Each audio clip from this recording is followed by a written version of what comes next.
What's going on, everybody? This is dkdynamite, and this morning we're going to be talking about the early Season 2 Reloaded Warzone gameplay, some very important news about Rebirth, and Battle Royale rank. Definitely stay tuned. But before we jump into that, be sure to hit that subscribe button down below, drop a like, and also as a reminder, there's plenty of brand new content going up over on dkdynamite.com for those who want additional coverage of multiplayer Warzone zombies, even COD 2024. Plus, we got plenty of tweets every single hour on Detonated's Twitter. Now, as a quick reminder, there is a free Twitch Prime bundle that's available right now for Season 2. It is the Saddle Up Pack, featuring a Jabber operator skin. We also have a DG56 assault rifle blueprint, as well as a calling card sticker and even a loading screen. You can redeem this until I believe the very last week of March, so take advantage of that while you guys can if you guys do care about cosmetics. But like I always say, bundles are in the news sometimes. If you guys don't care about bundles, totally respect that, but figured I'd bring that up whenever I do a daily news roundup. Now, with that being said, we have a leaker out there who is claiming that apparently, as far as Rebirth Island goes for Season 3 of Warzone here in MW3 cycle, the map itself won't be receiving any changes like what we saw for Fortune's Keep,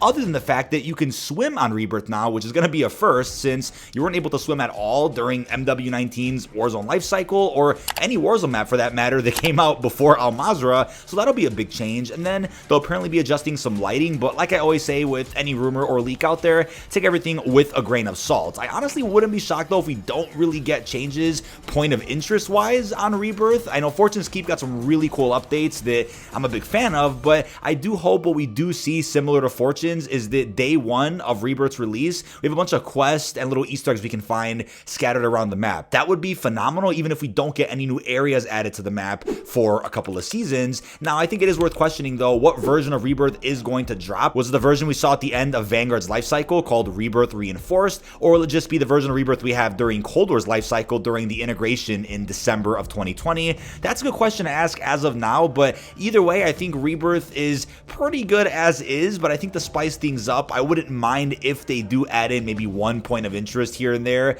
while the map is still live in current Warzone. But overall, they've done a beautiful job with Fortune's Keep, so I'm really confident the Rebirth will be handled just as well. Now, for those that are enjoying Ranked Resurgence, hopefully you guys have hopped back on following all the servers just went back online a couple of days ago. For those that are wondering though, what's going on with Battle Royale Ranked, and why did a Resurgence Ranked come out before a Battle Royale one? Well, it's something that we've been talking about a little bit on the podcast as of recently. I just think Resurgence is becoming more and more popular, and if it's not already, then will end up becoming more popular stat-wise than Battle Royale through Warzone. So I think that's probably why they went ahead and dropped that, and I wouldn't be shocked if Rebirth also gets support for Ranked at some point later in 2024, but a Battle Royale Ranked is still coming to this Warzone. It's just unclear what map it's for and when. They mentioned 2024, but the way they teased it kind of has me thinking that it might not be for Urzikstan, but may instead just be for what is rumored to be a return of Verdansk with the Black Ops Warzone integration this fall. I'm doubtful that that's the map because it doesn't really make sense, at least in my eyes right now, why they would add Verdansk in when they integrate Black Ops 2024.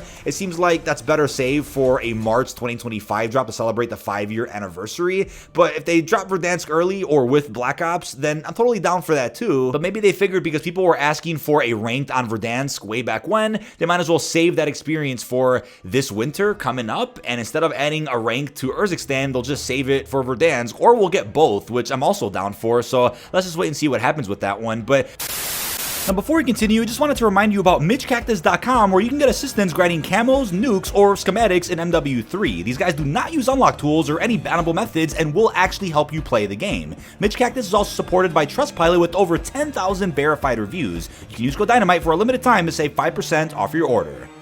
There is some gameplay going around from some of the usual leakers. We have this footage coming in from Brian on Twitter of what looks like the PDS field upgrade finally coming into Warzone with Season 2 Reloaded. This is a very useful field upgrade that we saw during Warzone 1. For whatever random reason, something weird happened during MW2's life cycle. I believe it was during Season 3 last year, where they confirmed the PDS was coming and then it just never did, and they never talked about it again. So it's unclear why that got saved, but it's finally being added back in. Supposedly this is getting added into zombies as well at some point, although I really doubt that.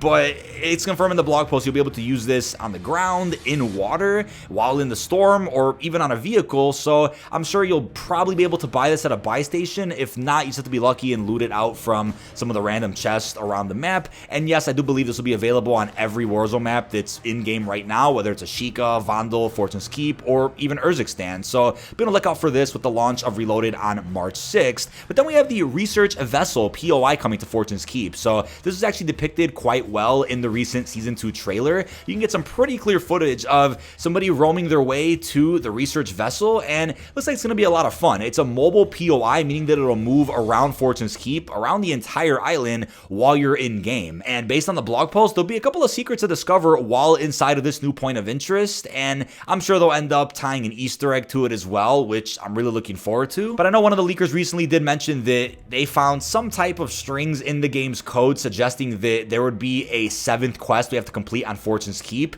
and as of right now there's only 6, so I think a 7th probably makes sense if it's for the research vessel, which again is going to be coming with Reloaded. But I'm just really in love with how many updates we got for Fortune's Keep with Season 2 alone. I mean, the map launched with a ton of quests, a ton of new changes to the map, and they're adding even more with mid-season, which I'm really happy about. And we'll get back to some changes in a second because I want to bring up something in regards to the zombies updates on Fortune's Keep. But remember the bunker buster streak that also got confirmed in the blog post? Well, there's some gameplay going around of what that also looks like. When I was in the Season 2 creator call a couple of weeks ago, the developers over at Raven did show us footage of the streak itself being used in a match of Warzone, but that footage hasn't been posted publicly just yet. However, the usual leakers on Twitter did post their own early gameplay of it, and it does look like the streak itself is pretty straightforward. You just target a building or wherever you want, and a big strike will just blast onto that radius. But if somebody's in a building, there'll be a bunch of gas that emits from the explosion, so it'll encourage people to get out of buildings, especially during late games. So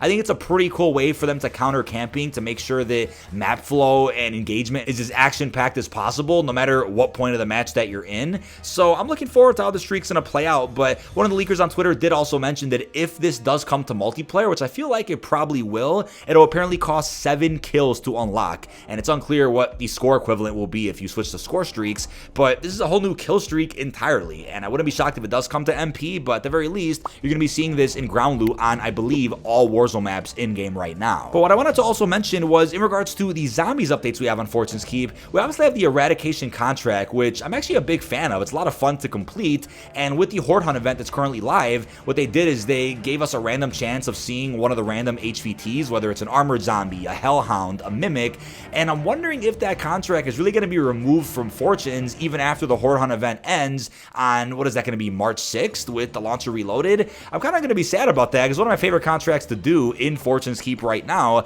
I would have rather preferred if maybe they would keep the contract in, but maybe they are going to do that even without the Horde Hunt event being live anymore. But when it comes to power-ups, those are obviously going to be removed from Loot Chest. As of now, they're also live in Battle Royale Preview if you want to go ahead and grab some of those on Urzikstan. So that's already confirmed to be removed on March 6th, but I get power-ups being taken away. But when it comes to that eradication contract, I hope they keep that one. But speaking of Battle Royale Preview, the weapon case is live again right now in Urzikstan with the same set of rewards that got revealed a couple of weeks ago. That was confirmed to be an update for Season 1 Reloaded way back when, and it got pushed to the very last week of Season 1. I'm wondering if Season 2 Reloaded is also going to offer a new weapon case, but maybe not for Urzikstan, for maybe Fortune's Keep. Maybe we'll get one for Rebirth during next season. I think it's an awesome way to let the spirit of DMZ live on, giving us an opportunity to go in and do something 6-7 times to get all the rewards, whether it's an operator skin, a blueprint, some other theme cosmetics. Let's see if new weapon case also gets added in or gets announced at the very last minute. But also with that, in terms of Season 2 Reloaded's marketing, we should be getting an official reveal this Wednesday or Thursday.